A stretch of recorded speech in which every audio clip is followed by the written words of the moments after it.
week on Create, Consume, Repeat, I gush over The Joker, one of 2019's best films. From the brilliant performance by Joaquin Phoenix to the inspired direction of Todd Phillips, I break down how this film does the source material justice and transcends the moniker of amusement park thrill ride. Thanks a lot, Marty. As an avid comic book fan for the past 30 years, I can say that most comic book movies have left me feeling disappointed. Sure, there have been a few high points, like the final scene of Avengers Endgame, where my teenage fantasy of seeing the Marvel Universe go to war came true. Hollywood capturing the dark, gritty tone of James O'Barr's The Crow, and Hollywood correcting the crimes done to the Judge Dredd comic book franchise. But even these examples, albeit entertaining, have left me feeling kinda empty. And that's because they aren't a true representation of the comic book heroes and villains I've come to know and love over the years.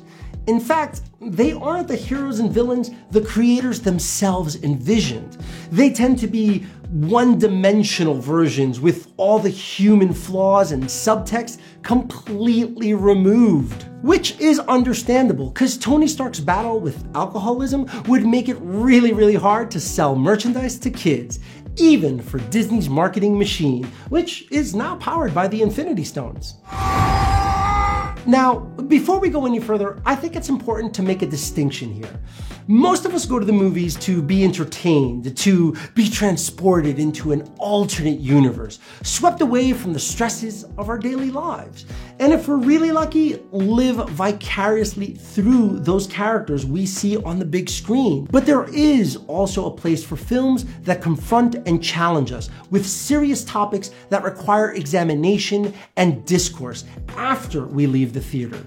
And Joker is in that rarefied category, and not because it elevates the comic book source material. In fact, it's in that category because it presents the source material as the modern day folklore and contemporary mythology it was originally conceived as. Curious? Keep watching. The Joker isn't your typical blockbuster action film driven by the singular goal of selling merch. It's a character study of a young man losing his freaking mind due to loneliness, mental illness, and past trauma.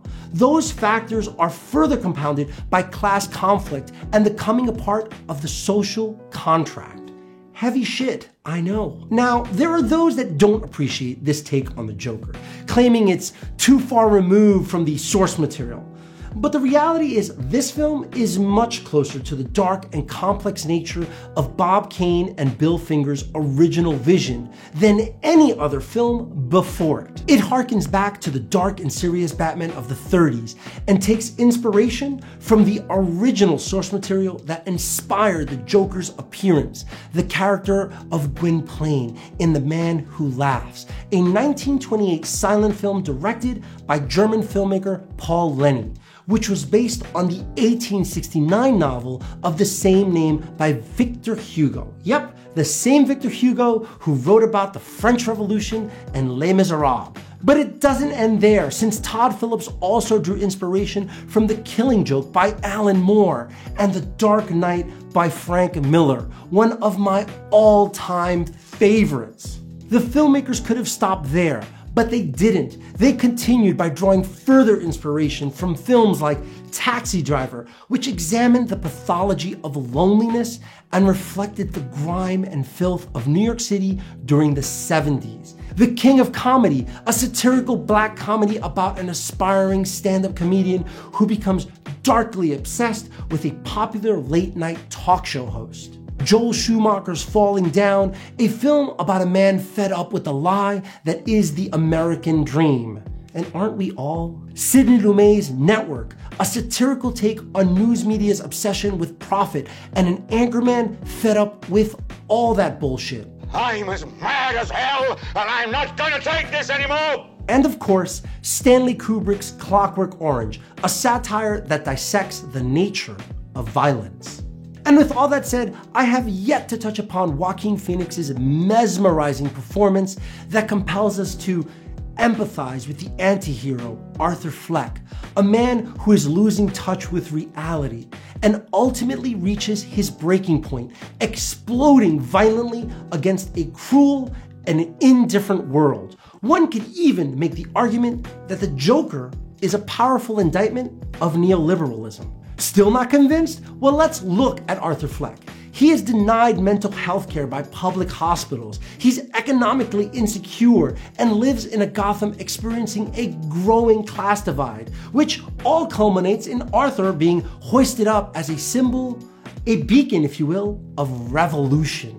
Which is eerily similar to events going on today, from unions being dismantled, our sanitary needs neglected, and a palpable fear of the ever-growing divide between the rich and the poor. Shit, the Joker could even be seen as a rally call to the disenfranchised. And if we really want to dive deep into the greatness of his performance, one need only look at the dance scene in the bathroom where he revels in the murders he just committed on the subway. An unscripted improvisation that feels like some ancient ritual celebrating the removal of inhibition and social constraint. Now, I know that any examination of the Joker is bound to trigger debate regarding who did it best, Ledger or Phoenix. And to be quite honest, these conversations, well, they're really silly, since it's not a question of better or worse. It's a question of preference and understanding what each filmmaker was trying to achieve with their film. Like I mentioned earlier, Joker isn't a summer Hollywood blockbuster like Nolan's Batman trilogy, a one-dimensional interpretation that is closer and more akin to the Batman animated series, where the lines of good and evil are clearly demarcated. The Joker is aiming for something deeper and more complex. That said, we can discuss which film's direction and screenplay provide better opportunities for an actor. Take, for example, the scene in which the Joker confronts the Syndicate in The Dark Knight. I'm gonna make this pencil disappear. It's gone. It begins with a violent demonstration of strength that jolts the audience and grabs our attention, but in doing so destroys any chance for the scene to go anywhere meaningful. So by the end of the scene, that grenade vest really has no weight, since we already know Ledger's Joker doesn't value life. All the scene accomplishes is moving the plot forward. Here, won't be able to get a nickel for his grandma. Enough from the clown! Let's not blow this out of proportion. It's kind of one note. Now, look at this scene from The Joker in which Arthur confronts Randall, his ex-coworker, for betraying him earlier in the film. Now they're looking for me, and I just want to know what you said. Make sure our stories line up, seeing as how you're my boy, and that makes a lot of sense. you know what I mean? Thank you, Randall. Thank you so much. I just want The scene begins to slowly build tension, which culminates with an act of violence toward a person that provoked him earlier on in the film. It isn't a senseless act of violence. Obviously, this could have ended the whole thing, but Phillips doesn't let the audience off the hook. He stokes the audience's discomfort and uncertainty in Arthur's mental faculties by having Gary trapped and desperate to escape. Hey, Arthur.